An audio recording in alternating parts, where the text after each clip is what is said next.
السلام علیکم۔ آج جو میں آپ کے ساتھ ڈسکس کرنے جا رہا ہوں اور آپ کو سنانے جا رہا ہوں، وہ جب میں نے خود پڑھنا شروع کیا تو ایسا لگا جیسے میں آج کا کوئی اخبار پڑھ رہا ہوں یا آج کا کوئی قصہ سن رہا ہوں یا حالات حاضرہ پہ بات کوئی سن رہا ہوں۔ حالانکہ جو میں آج کو آپ کو سنانے جا رہا ہوں وہ 200-300 سال پرانے واقعات ہیں، لیکن لگ ایسا رہا ہے کہ جیسے آج کی میں کوئی کہانی یا کرنٹ افیئرز، حالات حاضرہ یا کوئی شام کی خبر یا آج کا اخبار پڑھ۔ خیر، آئیں مل کے اس کو سنتے ہیں۔ آخری عہد مغلیہ کی سب سے عام خصوصیت ان کا حصول دولت کے لیے جدوجہد کرنا تھا۔ اس ذہنیت کے پس منظر میں اس وقت کی سیاسی صورتحال کو بڑا دخل تھا۔ ملک میں عدم استحکام، غیر یقینی صورتحال اور امن و امان کی غیر موجودگی وہ عناصر تھے جنہوں نے پورے معاشرے کو متاثر کیا۔ عمرہ کا طبقہ ان حالات سے خاص طور سے متاثر ہوا، اس لیے کہ وہ معاشرہ جہاں معاشی تحفظ نہ ہو، اس میں یقیناً اس بات کی طرف رجحان بڑھتا ہے کہ ہر جائز ناجائز طریقے سے دولت اکٹھی کی جائے۔ آخری عہد مغلیہ میں یہ صورتحال تھی کہ ذمہ دار اور کسان حکومت کو ٹیکس ادا نہیں کرتے تھے۔ ان سے ٹیکس لینے کا ایک ہی طریقہ تھا کہ فوج کی قوت سے انہیں مرغوب کیا جائے۔ اس کا یہ حل نکالا گیا کہ بادشاہ اپنی خالصہ کی زمین اور عمرہ جو دربار چھوڑ کر نہیں جانا چاہتے تھے وہ اپنی جاگیریں ٹھیکے پر دے دیتے تھے۔ ٹھیکہ لینے والے وہ امیر ہوتے تھے جو اپنی نجی فوج رکھتے تھے۔ یہ اپنی فوج کے ذریعے بغاوتوں کو ختم کر کے ٹیکس وصول کرتے، اپنا حصہ خود رکھتے اور باقی مالکان کو ادا کرتے۔ اس قسم کی ٹھیکیداری کے کئی نتائج نکلے۔ جو امیر ٹھیکہ لیتا تھا وہ پہلے سے آمدنی کا اندازہ لگا لیتا تھا، لہذا ٹیکس کی وصولیابی میں وہ ہر طاقت کو استعمال کرتا تھا۔ اسے ہر قسم کے اختیار حاصل تھے جن میں کسانوں کو قتل کرنے تک کا حق ہوا کرتا تھا۔ اس کے کارندے انتہائی سختی اور ظلم کے ساتھ کسانوں سے ایک پیسہ وصول کیا کرتے تھے، یہاں تک کہ ان کے پاس کھانے تک کو کچھ نہیں چھوڑتے تھے۔ اس صورتحال کی وجہ سے گاؤں کے گاؤں ویران ہو گئے، کھیتیاں اجڑ گئی اور کسان کارندوں کے ظلم و ستم سے تنگ آ کر گاؤں چھوڑ کر جنگلوں میں چلے گئے۔ سلطنت کے اعلیٰ عہدیدار اور عہدیداروں کو وقت پر تنخواہ نہیں ملتی تھی۔ سالوں کی چڑھی ہوئی تنخواہ کبھی کبھی تھوڑی بہت مل جاتی تھی، لہٰذا یہ عہدیدار ناجائز طریقوں سے دولت کے حصول کے لیے کوشاں رہتے تھے، جیسے رشوت، نظر لینے کا رواج عام رواج تھا۔ اس کے بغیر کسی کا کوئی کام نہیں ہوتا تھا۔ وہ عمرہ جو بادشاہ کے زیادہ قریب ہوتے تھے وہ بھاری رشوتیں لے کر لوگوں کی سفارش کرتے تھے۔ محمد شاہ کے زمانے میں اس کی رضائی بہن کا یہ دستور تھا کہ لوگوں سے پیشکش اور نظر لے کر سفارش کرتی، اس طرح ان سے بہت دولت اکٹھی کر لی تھی۔ اس کے علاوہ دولت کے حصول کے دوسرے ذرائع یہ تھے، عوام کی املاک پر زبردستی قبضہ کر لیا جاتا تھا۔ شہر کے تاجروں اور مہاجنوں سے روپیہ قرض لے کر ادا نہیں کیا جاتا تھا۔ معطوف عمرہ کی جائیداد و مال و دولت کو غصب کیا جاتا تھا۔ سید برادران حسین علی خان اور سید عبداللہ کا یہ مشورہ تھا کہ معطوف عمرہ کی املاک ضبط کر لیتے تھے۔ فرخ سیر کے قتل کے بعد دونوں بھائیوں نے بادشاہی خزانے سے مرثا آلات اور ہاتھی گھوڑے آپس میں تقسیم کر لیے۔ سید عبداللہ عیاش آدمی تھے، اس نے شاہی بیگمات میں سے 2-3 حسین عورتوں کو بھی پسند کر کے اپنے حرم میں بھیج دیا۔ نیکو سیف کی بغاوت کے بعد جب اکبر آباد پر قبضہ ہوا تو وہاں 300-400 سال پرانا خزانہ جمع تھا۔ اس میں نور جہاں اور ممتاز محل کا اسباب خاص اہمیت رکھتا تھا۔ اس کی مالیت تقریباً 3 کروڑ روپیہ تھی۔ اس میں ان کی وہ چادر بھی تھی جو شاہ جہاں نے ممتاز محل کی قبر پر چڑھانے کے لیے تیار کرائی تھی۔ نور جہاں کی ایجاد کردہ چک کا جوڑا تھا جسے سونے چاندی کے تاروں سے قیمتی کرو کر تیار کیا گیا تھا۔ اس تمام خزانے پر حسین علی خان نے قبضہ کر لیا۔ شاہان مغلیہ میں یہ بدستور تھا کہ امیر کے مرنے کے بعد اس کی جائیداد و مال سرکار ضبط کر لیا کرتا تھا۔ ابتدائی زمانے میں بادشاہ قیمتی سامان مثلاً ہیرے جواہرات، ہاتھی، حویلی ضبط کر لیتا تھا اور باقی استری مستوصلین کے لیے چھوڑ دیتا تھا۔ آخری دور میں جب بادشاہ کمزور ہوا تو ضبطی کی یہ جائیداد با اقتدار امراء میں تقسیم ہو جاتی تھی، اور اگر مرنے والے کے متوسلین طاقتور ہوتے تو وہ جائیداد کی ضبطی وجود ہی میں نہیں آنے دیتے تھے۔ ضبطی کے ان قوانین کا یہ اثر ہوا کہ عمرہ ہیرے جواہرات اور اشرفیاں محفوظ مقام پر دفن کرنے لگے تاکہ ان کے خزانے کی حفاظت ہو سکے۔ لیکن اس کا ایک نتیجہ یہ ہوا کہ معطوف اور متوفی عمرہ کے اہل خانہ ملازمین اور متوسلین کو سخت ایذا دی جاتی تھی اور ان سے پوشیدہ دولت کے بارے میں معلومات کی جاتی تھی۔ یہ ایک ایسا عمل تھا جو بار بار دہرایا گیا۔ مثلا سید برادران نے اعتقال خان کو قید کر کے اسے عزیزیں دی۔ یہی سلوک انہوں نے شائستہ خان کے بیٹوں کے ساتھ کیا۔ جہاندار شاہ کی شخصیت کے بعد جب فرخ سیر بادشاہ ہوا تو مخالف عمرہ کی حویلیاں ضبط ہوئی اور اسے حمایتی عمرہ میں تقسیم کیا گیا۔ جائیداد کی ضبطی کا یہ قانون ہندوستان کی ریاستوں میں بھی جاری تھا۔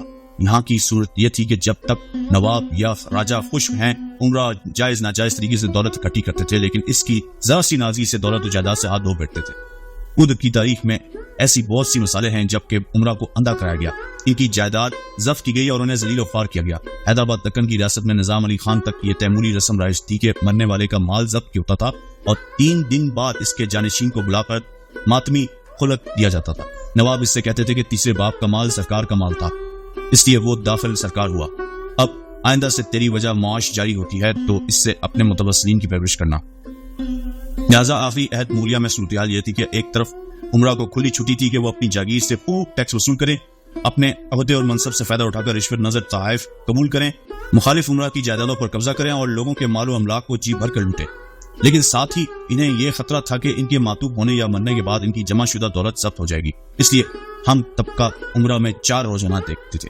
اول یہ کہ جو مال و دولت انہوں نے اکٹھا کیا ہے اس کی حفاظت کی کوئی ضمانت نہیں، لہٰذا اسے دل کھول کر خرچ کرنا چاہیے۔ اس لیے دولت کا استعمال عیاشی، لہو لعب، شادی بیاہ کی تقریبات، دعوتوں، لباس، پوشاک اور تفریحات اور مشاغل پر ہونے لگا۔ تاریخ میں ان کی اسراف کے قصے بڑے بڑے ہیں۔